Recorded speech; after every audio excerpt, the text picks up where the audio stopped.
aquela história de colocar em bolha, porque que não adiantou nada colocar uma bolha, enfim, isenta de germes, mas um resguardo nesses períodos aí sempre faz bem, né? Isso seria um período, Rodolfo, de mais ou menos o quê?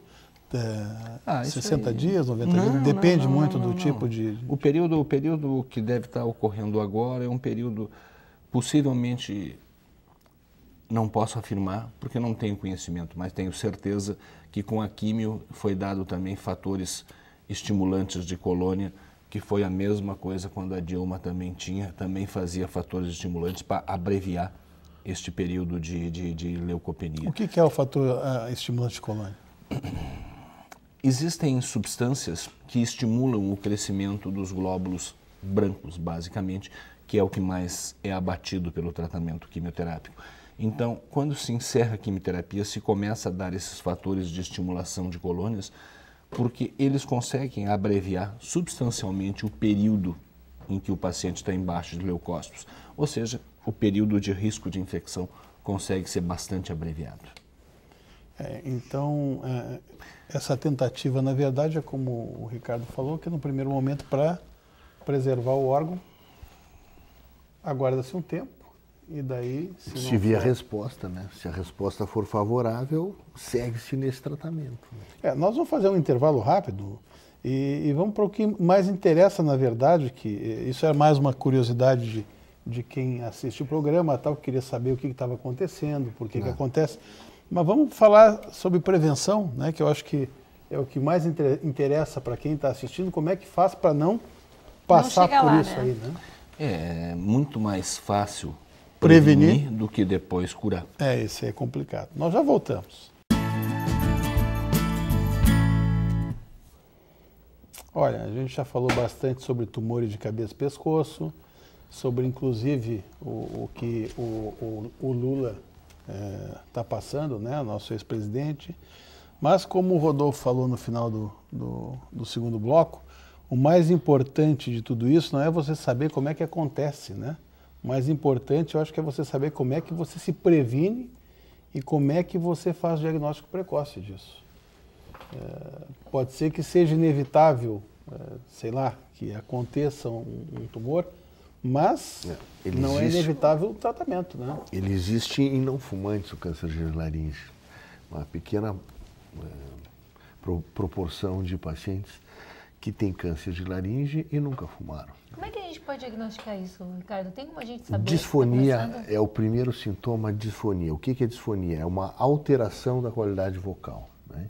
Então, toda pessoa em que a voz muda, torna-se rouca ou torna-se fraca, por um período maior do que 15 dias, merece atenção um exame especializado no qual se consegue enxergar a laringe, através de sistemas ópticos, né?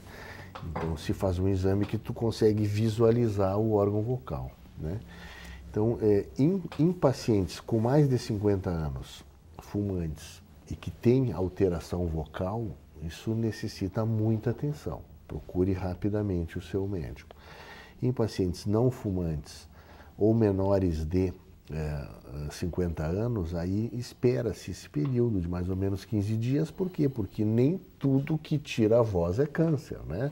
Existem os processos infecciosos, inflamatórios, laringites, etc. E existem outros processos benignos das cordas vocais, como, por exemplo, os nódulos e cistos, os chamados calos vocais, muito frequentes em profissionais da voz. Por erro por má impostação vocal, muitas vezes, ou por enorme esforço vocal. Por exemplo, aquela professora, né, que dá aula 40 horas por semana em colégio, do lado de uma parada de ônibus, com ruído, para crianças de 7 a 10 anos que passam o tempo inteiro fazendo ruído. Então é muito comum. Esse esforço vocal leva a uma estafa e a problemas da voz não relacionados com câncer, evidentemente, né? Mas isso é uma coisa, o que tem que se ficar claro é assim, Miguel, não é todo o câncer de laringe que envolve em perda da laringe, né? Se ele for diagnosticado precocemente, existem tratamentos cirúrgicos, cirurgias mais conservadoras, existe tratamento radioterápico exclusivo que podem curar esse câncer em acima de 90% dos casos, sem que incorra em perda vocal de grave, né, ou perda do órgão laríngeo. Então, mais uma vez, a precocidade do diagnóstico vai levar a um tratamento muito menos agressivo, né?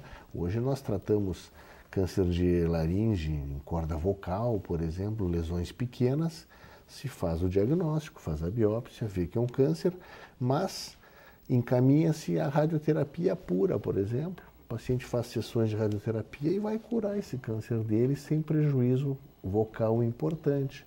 Ou faz uma cirurgia endoscópica dessas feitas pela própria cavidade oral, se consegue curar esse câncer sem ter sequela vocal importante também, mesmo com uma cirurgia dita conservadora.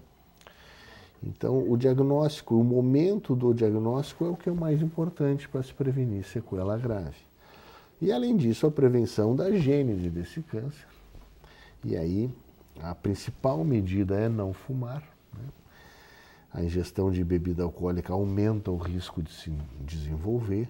Os de boca e lábio também, muito Boca relacionado a... muito, e aí o álcool é quase igual ao tabaco em boca, né?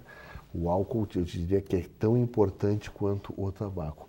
Laringe, o tabaco é mais importante que o álcool, né? Já que nas cordas vocais não passa álcool, não passa fumaça, né? Mas o hábito do álcool leva também a fumar mais, né? Existem pessoas que dizem assim, você fuma quanto? Ah, doutor, quando eu estou trabalhando durante a semana, eu fumo 3 cigarros por dia. Ah, é? E sábado, quando vai no barzinho, etc. Ah, aí a casa cai. Se eu estou tomando ali minha cervejinha, tal, meu esquinho, aí eu fumo muito mais. Aí uma coisa leva a outra, né? É porque, para quem está escutando, né, pode soar até estranho, porque na laringe não deveria ou não pode passar álcool. A não ser que tu aspire álcool. Né? O cara bebe tanto. Bebe tanto que aspire o álcool, né, amigão? Mas seria pelo vício de estar bebendo e estar fumando. E depois ele...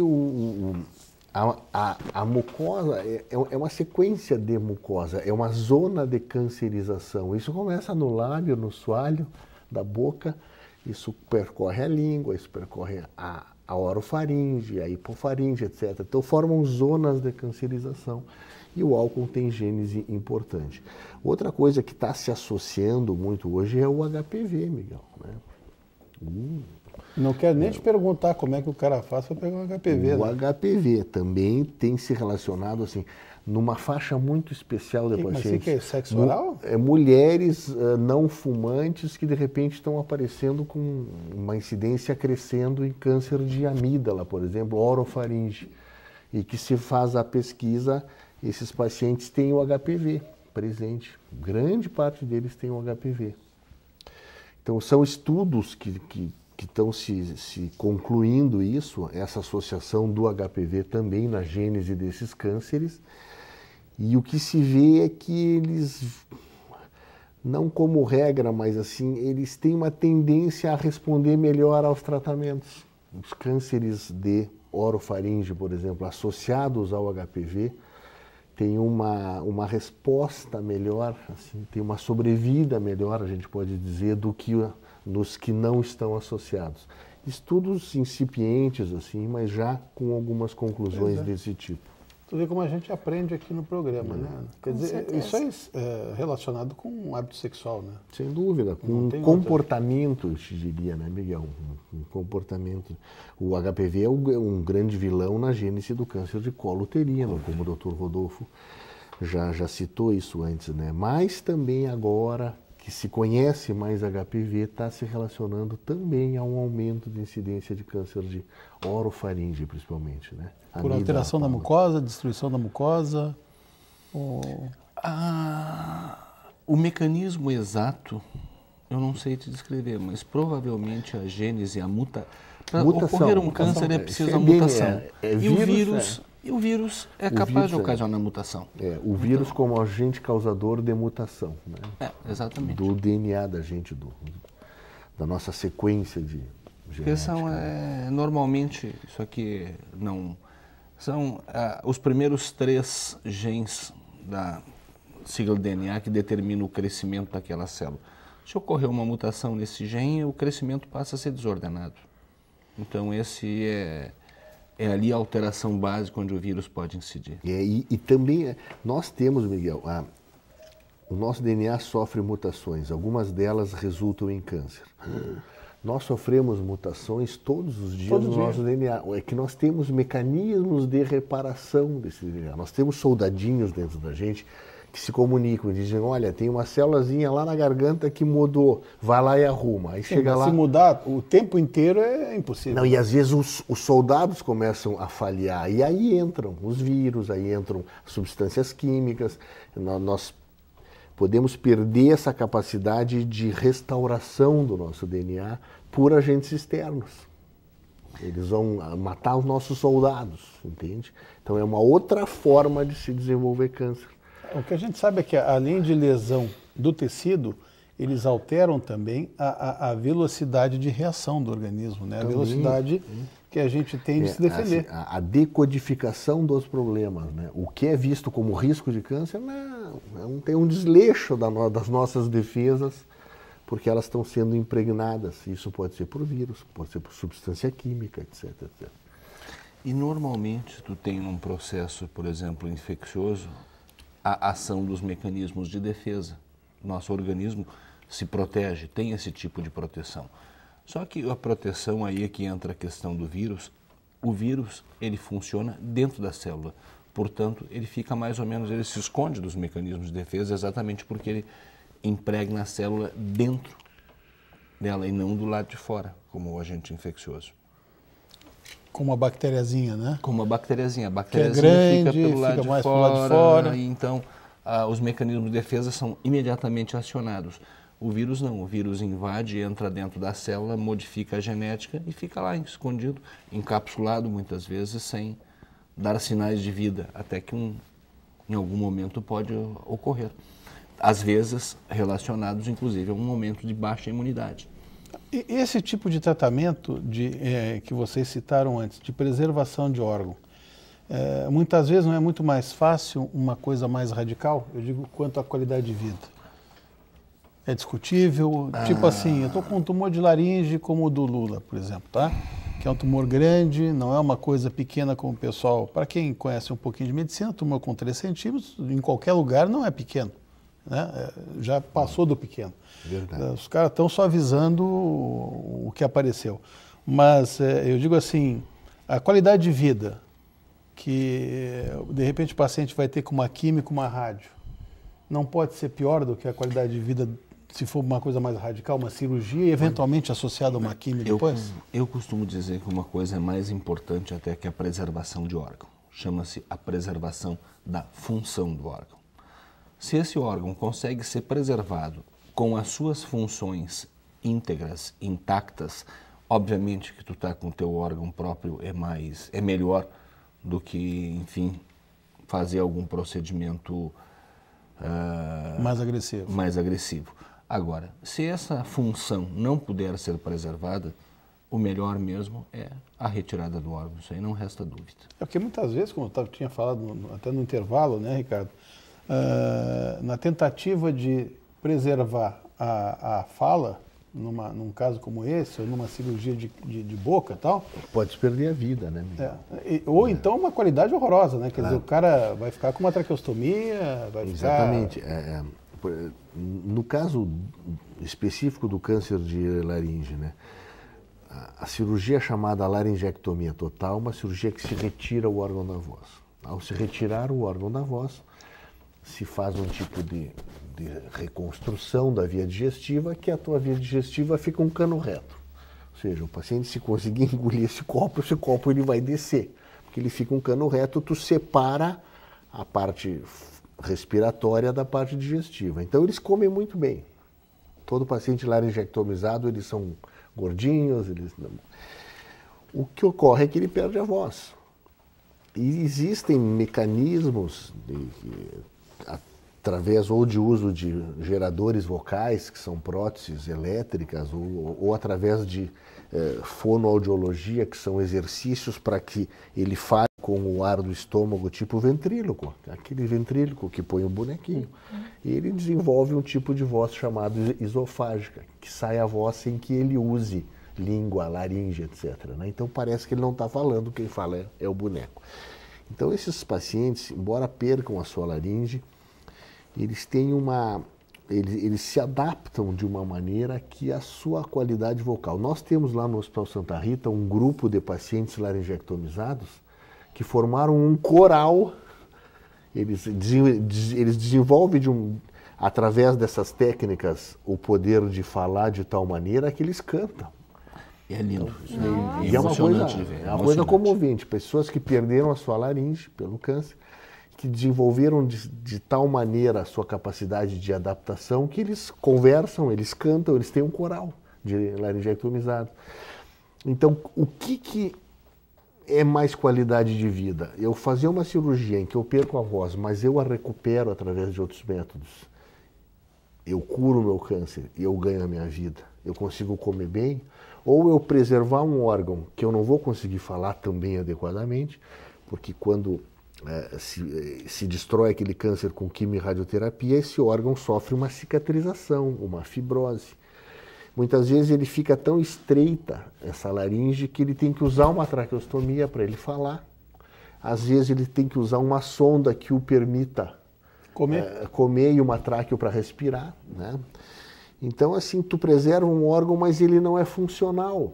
E eu cansei de ver paciente dizer assim, doutor, eu quero fazer a cirurgia que esse cara fez, que ele não fala, mas ele está gordo, feliz, e eu tô com uma sonda e uma traqueostomia. Então, existem discussões, se fazem congressos de um fim de semana inteiro discutindo qualidade de vida em câncer de laringe, né? Então, assim, nós não vamos conseguir aqui, em alguns minutos, abordar todas essas questões, mas é uma coisa complexa, né? É uma coisa complexa.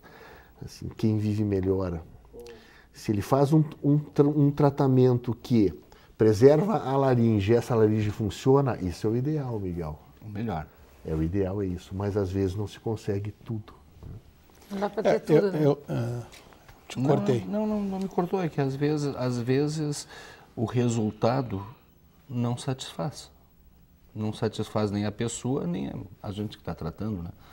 Então, não se consegue sempre o resultado ideal, em qualquer procedimento cirúrgico. Né? Mas eu acho que, acima de tudo, o que pode ficar de alerta para você que está assistindo, primeiro, não fumar, não beber, né? Que a gente já falou 300 vezes aqui, não faz bem para nada. Tem gente que ainda duvida quando a gente fala. Né? E para prevenir, isso para prevenir. Agora, para diagnosticar, começou a notar que tem alguma alteração, procure seu médico, né? Com certeza, ele não deve ter ficado 30 dias, que nem falaram o rouco, né? Um negócio que tem 3 centímetros, o cara deve estar fora a voz rouca. Ele tinha um tipo de voz assim, né, que a gente chama com edema de Heinck, aquela voz grossa, assim, né? Então, talvez tenha demorado mais tempo para se associar a isso. Para notar que ele tinha problema, né? Bom, mas estava maravilhoso, a gente quer agradecer muito o Rodolfo e o Ricardo que está aqui hoje de novo conosco, obrigada. E você esteja conosco no sábado que vem e continue participando. Entre no nosso site www.programasvivalmais.com.br e interaja conosco. A gente se encontra semana que vem.